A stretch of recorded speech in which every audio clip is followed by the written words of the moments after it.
First, I view this as two issues here that I want to discuss a little bit in my time. One is, are corporations people? And then two, is an amendment the right way to go? Let me just settle the first one in a minute. How many people out there, show of hands, believe corporations are human beings? Okay, let the record note, 0. That's why I put on the glasses, right? Just to make sure. How many people believe that corporations have inalienable rights endowed by their creator? The record note that, again, we had 0. And I know some are concerned, but what about corporations? What if we take away too many rights from them? Whoa, let me gamble. Let me try that risk, see how that turns out. I know what we have now, and it is an absolute disaster. That's part of what I want to talk about here. So I might come back to the corporation issue, but let's address the amendment and if that's the right way to go. So I have good news and bad news for you guys. Let me start with the bad news, okay? But don't worry, we're going to get to the good news. First, in terms of the current state of our affairs in America, it is an absolute epic disaster. Right now, we just voted on a bill where 91% of Americans were in favor of universal background checks on guns, and we could not pass it. Now, here's what people don't like to hear, but is an unfortunate absolute reality. On a national level, we have lost our democracy. It does not exist.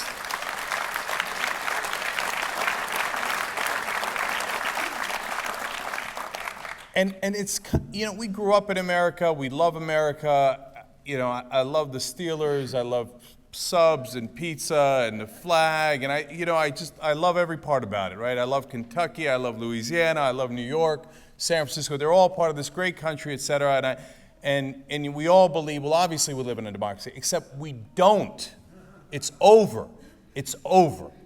I was at a meeting of constitutional law professors in New York, and I mentioned the idea of a convention, and an esteemed professor of law said, "Disaster!" He said, "Oh, no, we can't have a convention." Why? Well, then, we risk everything. What do we risk? We've already lost democracy. You're not getting it. Look, if the people in this room get it, but so many Americans don't understand. So, for example, Social Security polls around 87%. Under no circumstances should you cut it. And it's not a questionable poll. It's not like, hey, are you kind of in favor of Social Security?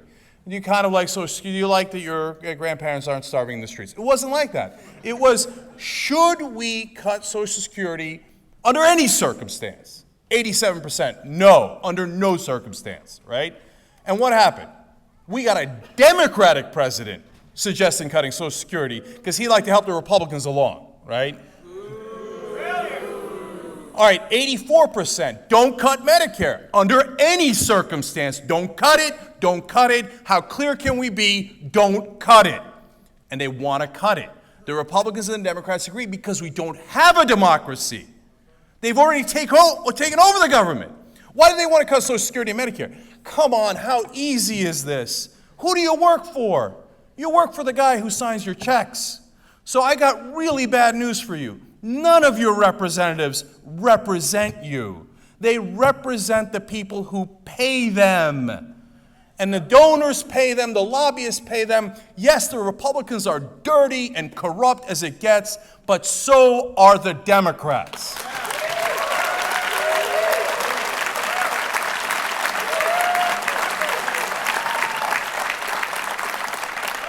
So let's talk about two Democrats for a second. How about the guy who promised us change? How's that working out for us? Now, he said, I'm not going to play the same old Washington games, a little better. This was in an ad. It was called Billy. I'll get back to Billy in a second. He said, I'm going to change the game. Really? What have you done to change the game? You want to play it a tiny bit better? I mean, this bill that we just had wasn't even a universal background check. It was a watered down, riddled with loopholes background check. And we couldn't even pass that. And this was his best effort.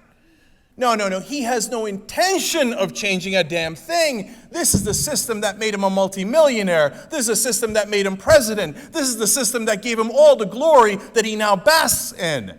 He has no intention of bringing you change. He loves the system. What he craves most of all is a pat on the back from the establishment. So you're waiting for a hero? Well, we already had a hero who promised us overwhelming change and then gave us nothing. Now, I had a person who was young who came up to me at an airport and say, I'm not going to vote in the next election. I said, why? She said, after Obama, what is there left to hope for? Now, the next guy that comes and puts that sign up that says change, you're going to believe him? No, we're not going to believe him because 9 out of 10, no, 99 out of 10 times, he's a liar. He got money to lie to you.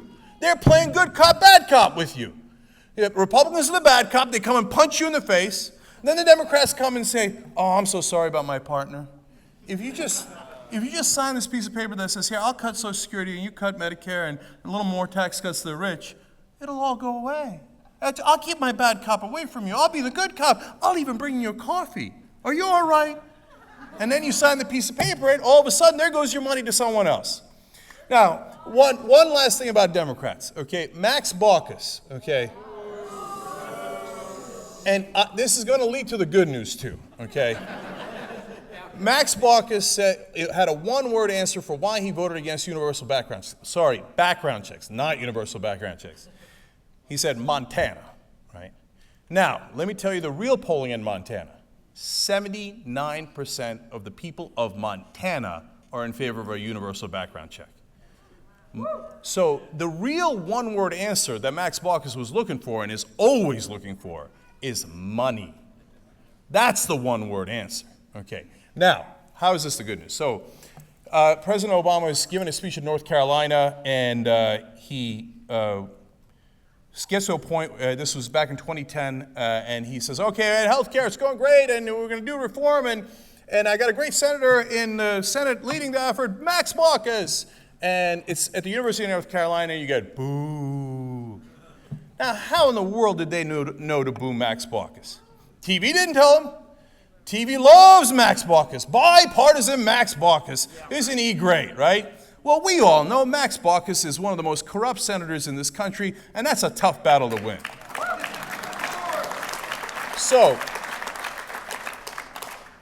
now, okay, back to the bad news for a second, okay? Now, the good part of that good news was, hey, you learned, you're here. There's a lot of you here. There's a lot that are watching online right now. There's a lot who watch our show. And how did you find out? Because TV is part of the problem. The mainstream media, the establishment media, the politicians, they don't represent us. They're fake. They're phonies. They're part of the problem. But people got that memo. They know why. Look, not to toot our own horn here, but I really use it as an example. The Young Turks just yesterday crossed 1 billion views online. Okay. So you want to keep being fake, you want to have your news actors get out there and read their scripts telling us how great Max Baucus is and how great the Republicans and the Democrats are and how you should trust the government and you should trust the media. Have at it, Hoss. I'm going to keep kicking your ass day in and day out. They're just giving me all of the audience. Because if you ask American people, part of the good news is 90% say our politicians are corrupt. They are corrupt. They're institutionally corrupt. They do it for the money, and we all know it. So, back to the bad news. Now, you're telling me this Congress is going to pass resolutions. They're going to pass bills fixing the problem of money in politics. But you see, what you're not understanding is that they don't think it's a problem. They think it's the solution. They're never gonna pass it. I got bad news for you. They're never, ever going to pass it. I mean, Disclose Act was the weakest thing we had. Can we pretty please find out who's bribing you? Can you just tell us who it is, please? We had 59 senators. Of course, the Republicans filibustered it. That was the first time around. The second time around, a couple of years later, after all the momentum and all the training and all the talking and all this, 53 senators. We lost 6 senators. You're not going to win on the Disclose Act. You're not going to win on any act, okay? Amendment, amendment, amendment. It is the only choice you have. Yes, you're right. We should unite. You have to unite around an amendment. I don't want to unite around some weak sauce bullshit. I'm sorry to be harsh about it. But you unite around, oh, what are we doing? Oh, hey, look, it's a kind of a thing, a resolution that might, oh, look, hey, it was kind of successful, got 51 senators and was filibustered. Congratulations, I'll see you 2 years from now when you get 49 senators. No, you cannot rely on the federal government. They're the bad guys. They're not the good guys. They're the ones, all of them got success in this corrupt system by taking extraordinary money and using it not to our advantage, but to the advantage of the people who gave it to them. Are there some exceptions? Bernie Sanders is a lovely human being. Okay. Yes, there are some exceptions. But Bernie Sanders, God bless him, ain't going to win today. Okay. Now, the good news, wolf-pac has been fighting on the local level. Okay. I went and talked to a state senator from Maryland, and you're going to be shocked at what happened. You know what happened? He listened to me. What? In all my years of covering national politics, I have never once heard a senator say, good point, I changed my mind. Never. Why do you think it's always empty on C-SPAN when they're talking? Because they don't give a damn. They're not listening. You think we're having a debate in this country? We're not having a debate. The Heritage Foundation didn't come up with a better idea than Rachel Maddow did. The Heritage Foundation came up with a fig leaf so that they can vote in that direction and say, oh, no, it's okay, I got a think tank. I got a think tank that told me that it's okay. So, but on the state level, we have been shocked. Todd Jagger is here. He's our representative in Texas. He went and talked to a state rep, and he said, I'm with wolf-pac. He says, look, you got a tough road to climb, but I'll take a meeting with you. You know why? Because, you're my constituent. Again, national level, you're my constituent. If you don't have a paycheck, if you don't bring in a donation, they're not going to meet with you. So he comes in, he meets him, he says, all right, he says, it's going to be a tough road for you guys. I don't know that a lot of people care about saving the wolves.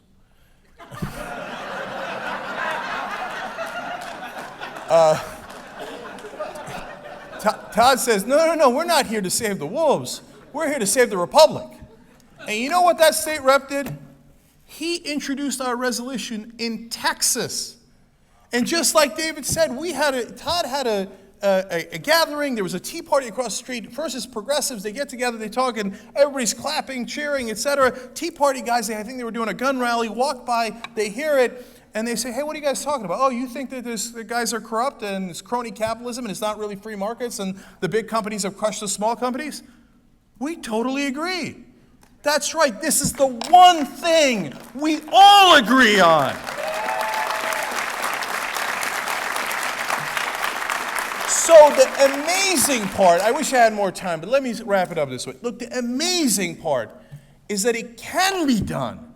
So you can go through Congress, but it ain't going to work. It's not going to work for the bills. And honestly, if you can get the congressmen and the senators to vote that way, bless your heart, and I'm 100% behind you, right? But the state level, it is shocking the degree to which they have listened to us and that they are willing to listen to their constituents. So the great news is, at the local and state level, we still have a democracy. So let us act while we still have one. Grab your local state reps, state senators. You can do it with Move to Amend. You can do it with wolf-pac. You can do it with Root Strikers. You can do it with all of us. But this is the time for action. We can do it. And I know we can do it because there's been naysayers. And my God, have I lived through the naysayers. I remember when we started the Young Turks in my living room. And all we had was a mic, and we had one piece of equipment to get the show over to New York.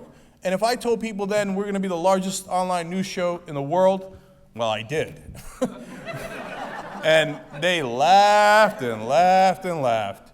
We are the largest online news network in the world. You keep laughing while I keep doing it, okay?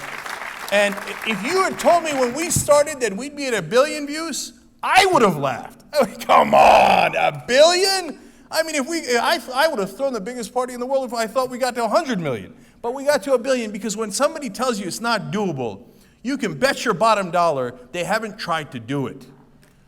You try to do it and you will be shocked at how doable it is, because the one thing we all agree on is that money has corrupted our politics and we must get it out. Republicans agree, Democrats agree, Libertarians agree. If we all stick together, we can do it. We will do it. I just got a $5 check from Miamisburg, Ohio, saying, for Christ's sake, I don't have much, but I'm going to give you all I got, because if we stay together, we can do it.